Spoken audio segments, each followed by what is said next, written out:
ఎట్టకేలకు భారత సంతతి వ్యోమగామి సునీతా విలియమ్స్ తో పాటు మరో ఆస్ట్రోనాట్ బుచ్ విల్మోర్లు అంతరిక్ష కేంద్రం వీడి భూమి వైపునకు బయలుదేరారు. ఈ ఉదయం 10:15 ఆన్ డాకింగ్ ప్రక్రియను ప్రారంభించారు. అంతరిక్ష కేంద్రం నుండి క్రూ డ్రాగన్ వ్యోమ నౌక విడిపోయింది. బుధవారం తెల్లవారుజామున 3:27 ఈ వ్యోమ నౌక ఫ్లోరిడా తీరంలోని సముద్ర జలాలలో దిగుతుంది. ఆ వెంటనే సహాయ బృందాలు రంగంలోకి దిగి వ్యోమ నౌకను వెలికి తీస్తాయి. ఆస్ట్రోనాట్లను బయటకు తీసుకువస్తాయి. 9 నెలల ఉత్కంఠకు తెరదిగింది. 2024 జూన్ 5న బోయింగ్ స్టార్ లైనర్ వ్యోమ నౌకలో సునీతా విలియమ్స్, బుచ్ విల్మోర్లు అంతరిక్ష కేంద్రాన్ని చేరుకున్న సంగతి తెలిసిందే.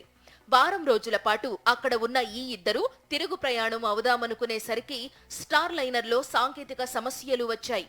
ఆస్ట్రోనాట్లు లేకుండానే వ్యోమనౌక భూమికి బయలుదేరిపోయింది. దాంతో ఈ ఇద్దరు అంతరిక్ష కేంద్రంలోనే ఉండిపోయారు. ఆ తరువాత వీరిని భూమికి తీసుకురావడానికి ఎన్ని ప్రయత్నాలు చేసినా లాభం లేకపోయింది. ఎట్టకేలకు ఇలాన్ మస్క్ కు చెందిన స్పేస్ ఎక్స్ సహకారంతో నాసా ఆపరేషన్ మొదలుపెట్టింది. స్పేస్ ఎక్స్ రూపొందించిన క్రూ డ్రాగన్ అంతరిక్ష కేంద్రాన్ని చేరింది. సునీతా విలియమ్స్, విల్మోర్లు క్రూ డ్రాగన్ లోకి ప్రవేశించారు. భారత కాలమానం ప్రకారం ఈ ఉదయం 8:15 హ్యాచ్ మూసివేసి ప్రక్రియ మొదలుపెట్టి కంప్లీట్ చేశారు. ఆ వెంటనే ఉదయం 10:15 అన్డాకింగ్ ప్రక్రియ మొదలైంది. ఇది కూడా జరిగిన తరువాత క్రూ డ్రాగన్ వ్యోమనౌక అంతరిక్ష కేంద్రాన్ని వీడి భూమి వైపు బయలుదేరింది.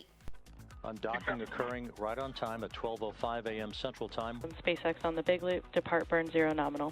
అంతరిక్షం నుండి ఈ నౌక భూవాతావరణంలోకి ప్రవేశించడమే కీలక ప్రక్రియ. ఇదే అత్యంత ముఖ్యమైన ఘట్టం. ఈ ప్రక్రియ బుధవారం తెల్లవారుజామున 2:41 మొదలవుతుంది. ఇందులో ఇంజిన్లను ప్రజ్వలింపచేసే ప్రొసీజర్ చేపడతారు. ఈ ప్రజ్వలనకు దాదాపు 40 నిమిషాల సమయం పడుతుంది. ఇక ఆ తరువాత బుధవారం తెల్లవారుజామున 3:27 క్రూ డ్రాగన్ ఫ్లోరిడా తీరంలో సముద్రంలో దిగుతుంది. 9 నెలలుగా యావత్ ప్రపంచం ఎప్పుడెప్పుడా అని ఎదురు చూస్తోన్న మహత్తర ఘట్టం బుధవారం ఉదయానికల్లా సాకారమవుతుంది. ఇప్పటికే ప్రపంచ వ్యాప్తంగా ప్రముఖులంతా సునీతా విలియమ్స్, విల్మోర్లకు శుభాభివందనలు చెప్పడమే కాకుండా ఘన స్వాగతాలు పలికేశారు.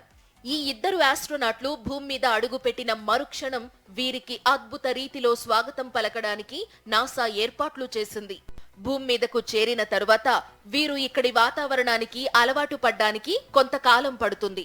అప్పటి వరకు ఇద్దరికీ నిపుణుల పర్యవేక్షణ అవసరం. ఈ జాగ్రత్తలన్నింటినీ నాసా ఇప్పటికే తీసుకుంది. సునీతా విలియమ్స్, విల్మోర్లతో పాటు క్రూ డ్రాగన్ తో అంతరిక్ష కేంద్రం చేరిన మరో ఇద్దరు ఆస్ట్రోనాట్లు కూడా భూమిని చేరతారు. సునీతా విలియమ్స్ తండ్రి దీపక్ పాండ్యాది గుజరాత్ రాష్ట్రం. అమెరికాలో సెటిల్ అయ్యారాయన. ఓహియోలో 1965లో పుట్టిన సునీతా విలియమ్స్ ఆస్ట్రోనాట్ కమాండర్ గా ఉన్నారు. అమెరికా నేవీ అధికారిగా రిటైర్ అయిన సునీత అంతరిక్ష యానాల్లో ఎన్నో రికార్డులు సృష్టించారు. ఇంతవరకు ఆమె 9 సార్లు స్పేస్ వాక్ చేశారు. ఇన్నిసార్లు స్పేస్ వాక్ చేసిన మహిళల్లో సునీత 2వ స్థానంలో ఉన్నారు. తన జీవితంలో ఇప్పటి వరకు సునీతా విలియమ్స్ 62 గంటల 6 నిమిషాల పాటు ఆమె అంతరిక్షంలో నడిచారు.